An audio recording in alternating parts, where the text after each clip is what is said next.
Capítulo 6, 183 a 189, figura bíblica desta perfeita devoção, Rebeca e Jacó. 183. De todas as verdades que acabo de descrever em relação à Santíssima Virgem, o Espírito Santo nos apresenta, na Sagrada Escritura, Gênesis 27, uma figura admirável na história de Jacó, o qual recebeu a bênção de Isaac, graças à solicitude e engenho de sua mãe Rebeca, ei-la tal como conta o Espírito Santo. Em seguida ajuntarei a explicação. Artigo, Rebeca e Jacó. Parágrafo 1º História de Jacó. 184. Esau vendera a Jacó seu direito de primogenitura.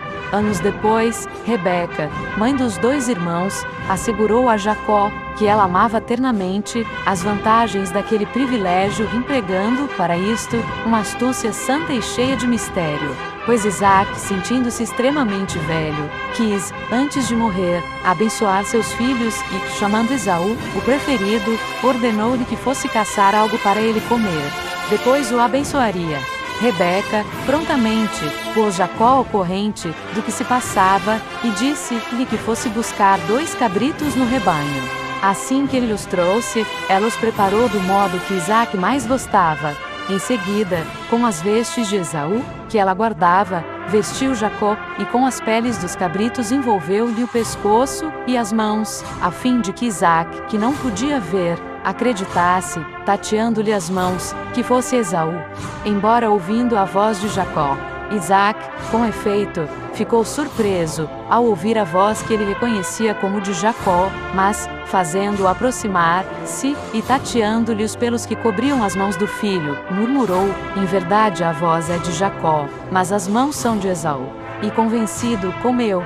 Em seguida, ao beijar Jacó sentiu a fragrância das roupas de Esaú, o que acabou por dissipar-lhe as dúvidas. Abençoou, então, e desejou-lhe o orvalho do céu e a fecundidade da terra. Estabeleceu o Senhor de todos os seus irmãos, e terminou a bênção com estas palavras: aquele que te amaldiçoar seja amaldiçoado, e aquele que te abençoar seja acumulado de bênçãos.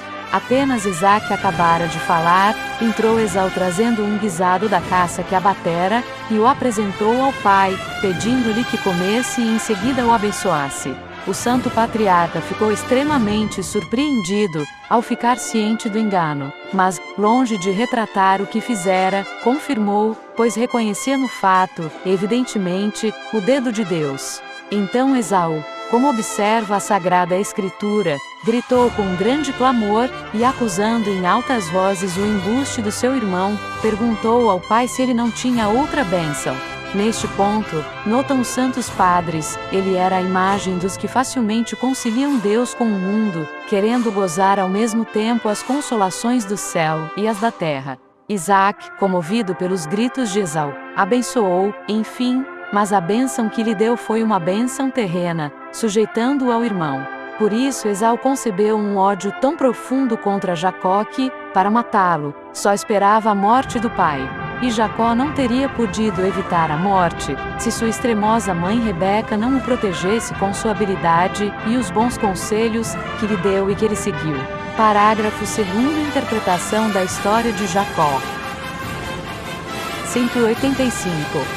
Antes de explicar esta história tão bela, é preciso notar que, conforme todos os santos padres e intérpretes da Sagrada Escritura, Jacó é figura de Jesus Cristo e dos predestinados, enquanto Esaú é figura dos réprobos. Basta apenas examinar a atitude de um e de outro para verificá-lo. Esaú, figura dos réprobos primeiro.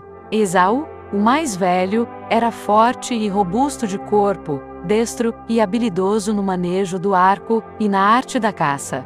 Segundo, quase não parava em casa, e confiante em sua força e destreza, só trabalhava fora, ao ar livre. Terceiro, pouco se incomodava de agradar a sua mãe Rebeca, e nada fazia por ela.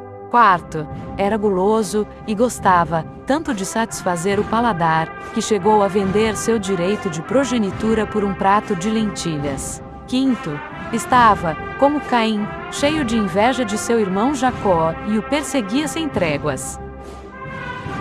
186.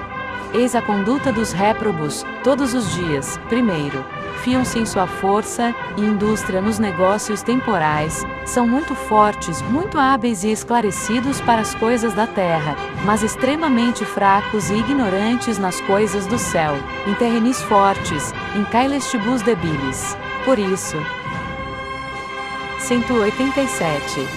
Segundo, não se demoram ou se demoram muito pouco em sua própria casa, quer dizer no seu interior, que é a casa interior e essencial dada por Deus a cada homem para aí morar, conforme seu exemplo, pois Deus mora sempre em sua casa.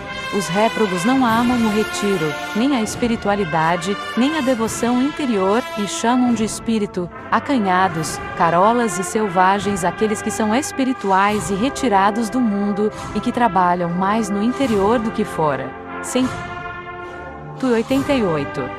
Terceiro, os réprobos não se preocupam de modo algum com a devoção à Santíssima Virgem, a mãe dos predestinados. É verdade que não a odeiam formalmente, fazem-lhe às vezes um elogio, dizem que a amam, praticam até alguma devoção em sua honra, mas, de resto, não suportariam vê-la amada eternamente porque não têm para elas ternuras de Jacó.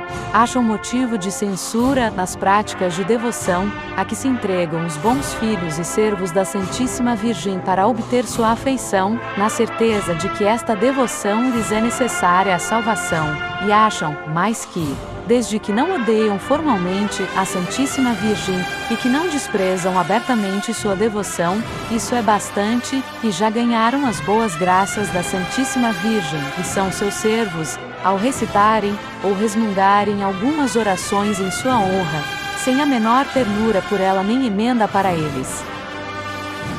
189. Quarto, esses réprobos vendem seu direito de primogenitura, isto é, os gozos do paraíso, por um prato de lentilhas, os prazeres da terra. Riem, bebem, comem, divertem-se, jogam, dançam, etc., sem a mínima preocupação, como Esaú, de se tornarem dignos da bênção do Pai Celeste.